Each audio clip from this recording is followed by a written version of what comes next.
विनाशकलिङ्गं तत्प्रणमामि सदा शिवलिङ्गम्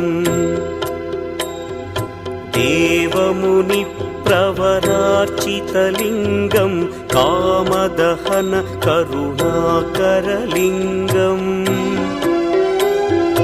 रावणदर्पविनाशकलिङ्गं तत्प्रणमामि सदा शिवलिङ्गम्